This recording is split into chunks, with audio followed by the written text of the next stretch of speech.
Bienvenidos y bienvenidas a Clicrava. En esta nueva entrega vamos a seguir fijándonos en el santuario de Estíbaliz, esa joya del románico del País Vasco que podemos estudiar desde muchos puntos de vista, desde un punto de vista histórico, patrimonial, desde la influencia que ha dejado a lo largo de los siglos en la provincia de Álava, pero en esta ocasión nos vamos a centrar en sus particularidades iconográficas, en esos elementos, en esas imágenes que muchas veces nos pueden pasar desapercibidas, pero que si las miramos con atención y si nos fijamos en ellas, podemos descubrir muchos secretos. En este vídeo vamos a analizar las sirenas, unos motivos iconográficos procedentes del mundo clásico que fueron atravesando la Edad Media y generaron imágenes de lo más variadas. En Estíbaliz, por si no lo sabíais, tenemos dos sirenas, pero de naturaleza muy variada, así que en este vídeo las analizaremos con todo lujo de detalle. Esperamos que los disfrutéis.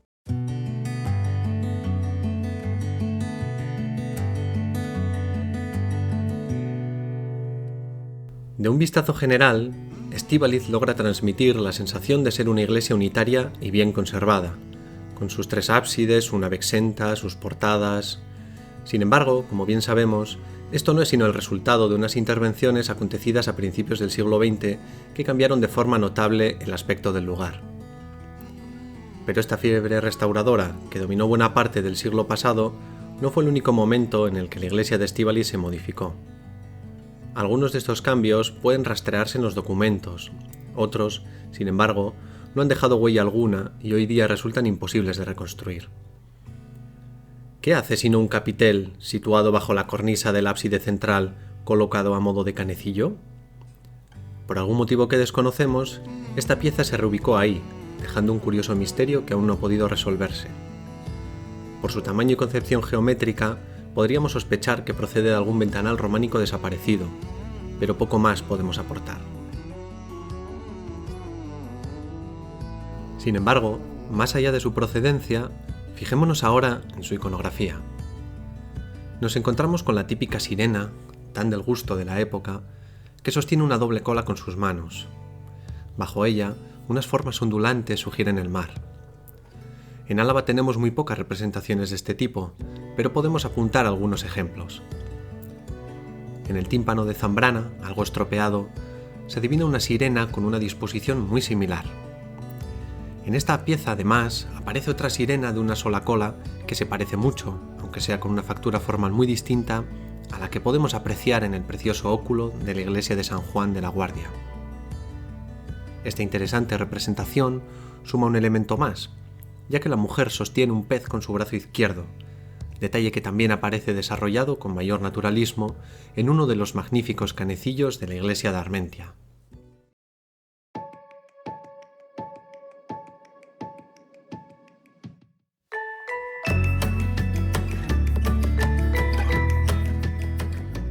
Indaguemos ahora un poco en el origen de estas criaturas. Las sirenas en la tradición clásica no eran estos seres híbridos, mitad mujer, mitad pez, que tan populares se han hecho en nuestros días, desde las producciones de Disney como La Sirenita hasta el propio logotipo de las cafeterías Starbucks, sino que las sirenas de raíz homérica eran en realidad aves que con sus cantos embelesaban a los marineros, quienes incapaces de soportarlo se entregaban a sus embrujos.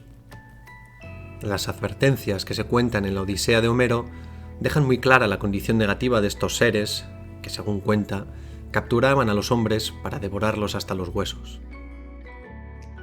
Cuando oigas sus cantos, pasa de largo y tapa las orejas de tus compañeros con cera blanda, previamente adelgazada, a fin de que ninguno las oiga.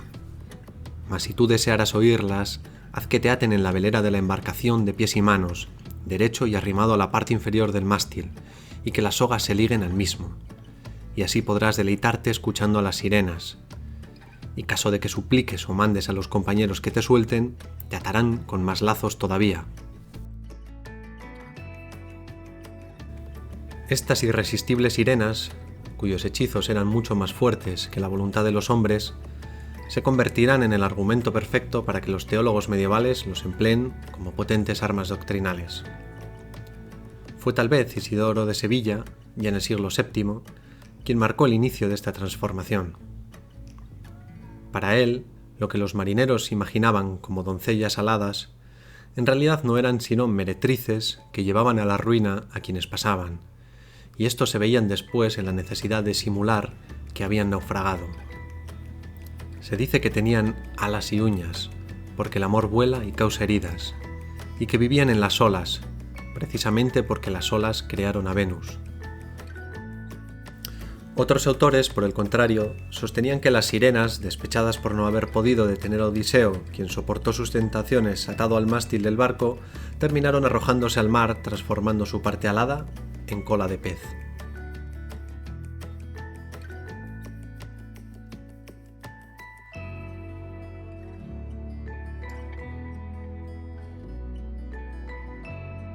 Sea como fuere, la Edad Media se hizo eco de estos curiosos relatos y empezó a crear sus propias imágenes. Como veremos un poco más adelante, la sirena con cuerpo de ave de tradición clásica resistió al paso del tiempo y se utilizó también en capiteles y canecillos, pero apareció un nuevo ser que captaría el interés de los maestros escultores, la sirena pez. En el libro de finales del siglo VII, principios del siglo VIII, titulado Liber Monstruorum o Libro de los Monstruos, se mantiene la idea de que las sirenas embaucan a los navegantes con sus cantos, pero se introduce la novedad de que, de cintura para abajo, tienen colas con escamas como las de los peces. A partir de este momento, los textos que nos hablan de estas figuras se multiplicarán tanto como las imágenes que poco a poco comenzarán a inundar los muros de las iglesias románicas y los folios de los manuscritos. Así, de las estáticas sirenas frontales del románico, de la mano de la vibrante imaginación del gótico, pasaremos a un mundo de representaciones en las que las sirenas aparecen con sus instrumentos en composiciones de lo más variado, transformándose finalmente en la imagen de la vanidad, ataviadas con un espejo y un peine. En la iglesia de San Juan de la Guardia, por cierto, tenemos uno de los ejemplos escultóricos más bonitos y bien trabajados de esta iconografía, situado de forma muy visible en su coro. Pero en los siglos del románico, donde la condena de la lujuria será uno de los temas que más preocupen a los estamentos eclesiásticos, algunas de estas imágenes mutarán para adoptar curiosos significados. Recordemos que ya Homero calificaba a las sirenas como oscuras tentaciones a evitar, y que el propio Isidoro de Sevilla, en los primeros siglos de la Edad Media, decía directamente que eran poco menos que prostitutas que arruinarían la vida de quien cayese en sus redes. Por tanto, teníamos el cóctel perfecto para que estas simpáticas imágenes pasaran a encarnar el rechazo a uno de los vicios más fuertemente enraizados en el imaginario medieval. Brunetto Latini, en su libro El Tesoretto, escrito en el siglo XIII, ya advertía que las sirenas eran unas meretrices porque la lujuria está hecha de humedad, uniendo con ello las imágenes de estas criaturas del mar con un significado muy concreto. Y por supuesto, tampoco falta quien ha querido ver en la postura de la sirena de doble cola la figura de una mujer desnuda con las piernas abiertas, poniendo así en conexión conocidas exhibicionistas como la de Cervatos o la más cercana de la ermita de Ayala con las sirenas que nos ocupan. Esta asociación, me temo, es preciso realizarla con más cautela, aunque algunas imágenes como la del fascinante púlpito de la iglesia de San Pietro en Gropina parecen sugerir estos vínculos.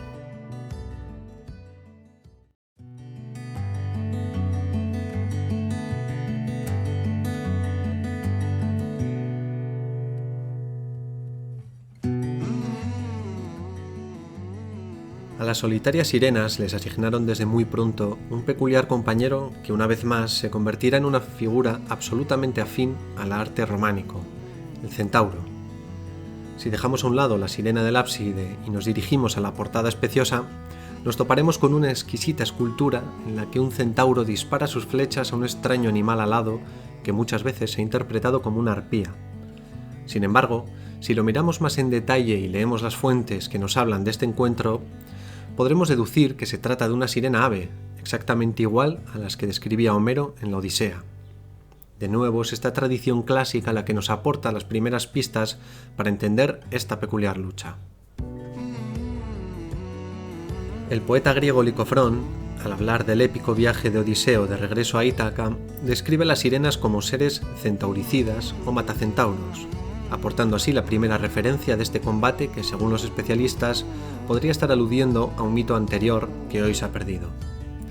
Aunque no conocemos el origen preciso de este mito, son muchos los autores posteriores que van recogiendo en sus textos y poemas la idea de que las sirenas mataron a los centauros empleando las mismas argucias con las que captaban a los hombres, su cántico. Todos estos datos, algunos de ellos azarosos e imprecisos, fueron filtrándose en la cultura medieval, donde adquirieron un sentido renovado y dieron lugar a un repertorio de imágenes más rico, variado y, como veremos, un poco contradictorio. Pero antes de entrar a valorar su posible significado, veamos con detalle su ubicación, ya que, como nos ocurría con la sirena, no parece ocupar el lugar para el que fue concebido.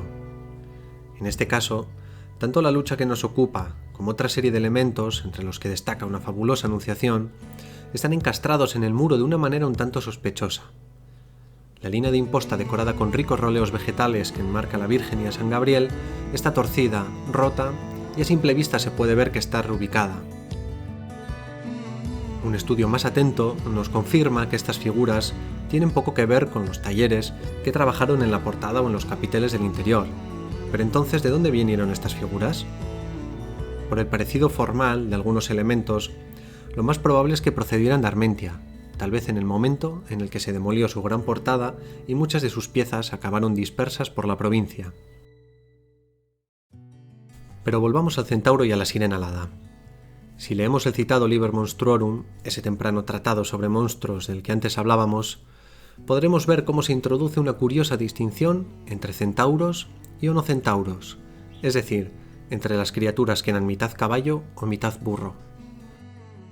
Al hablar de los onocentauros emplea un tono marcadamente negativo, diciendo que la parte inferior del cuerpo se describe con la vergonzosa e hirsuta imagen de un asno. ¿Puede que el más que notable miembro del animal de Estíbaliz esté aludiendo a esa condición vergonzosa y lujuriosa? Algunas miniaturas medievales donde se lee con claridad la palabra onocentaurus nos muestran de hecho a esta criatura de prominentes órganos sexuales acompañado de una sirena. Si avanzamos en la lectura de este Liber Monstruorum, veremos que cuando se ocupa de los centauros tampoco los deja en muy buen lugar, diciendo que tienen una cabeza similar a la humana llena de púas, pero que son incapaces de hablar. Como nota curiosa, no deja de ser llamativo que el cuadrúpedo de Estíbaliz tenga también el cabello violentamente encrespado. Independientemente de que estemos ante un monstruo mitad burro, mitad caballo, lo cierto es que la mayor parte de la literatura de la época nos habla de ellos como seres negativos. Esto invalidaría la tradicional lectura iconográfica que se ha venido haciendo de esta escena, que muchos especialistas han querido imaginar como una lucha entre la virtud, representada por el centauro, y el vicio, encarnado por el ser alado que recibe el flechazo. Volvamos de nuevo a los posibles motivos que llevaron al escultor de estas piezas a mostrar de manera evidente el falo del animal. En la literatura y en el arte medieval, las flechas y en general el armamento son habituales metáforas del sexo. Por tanto, ¿estamos ante una lucha entre dos contendientes o ante una escena de amor prohibido y lujurioso?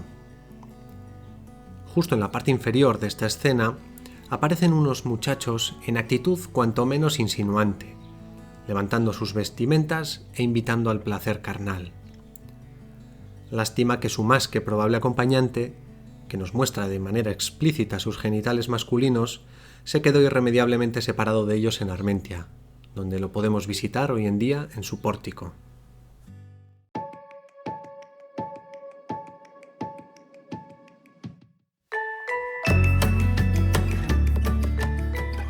Como hemos podido comprobar, quizá no debamos ver siempre estas escenas como una suerte de lucha, sino más bien como la imagen de dos figuras negativas que viajan de la mano, tal y como aparecen en multitud de miniaturas de los siglos XII y XIII. De este modo, el flechazo no sería la imagen de la confrontación, de la imposición de un acto virtuoso frente a uno pecaminoso, sino más bien el recurso visual de un acto lascivo entre dos figuras de claras reminiscencias lujuriosas. En cualquier caso, lo que nos demuestran estas imágenes es que el imaginario medieval es tan sumamente rico y complejo que en ocasiones dos representaciones aparentemente similares pueden tener significados opuestos. Esperamos que os haya gustado este repaso por algunas de las curiosidades iconográficas que encierra Estíbaliz. Como habréis podido comprobar, estas imágenes tienen muchas lecturas que varían según la fuente que utilicemos o los ojos con los que las miremos. Os animamos a que reflexionéis sobre ello, pues seguro que dais con nuevas y sugerentes lecturas.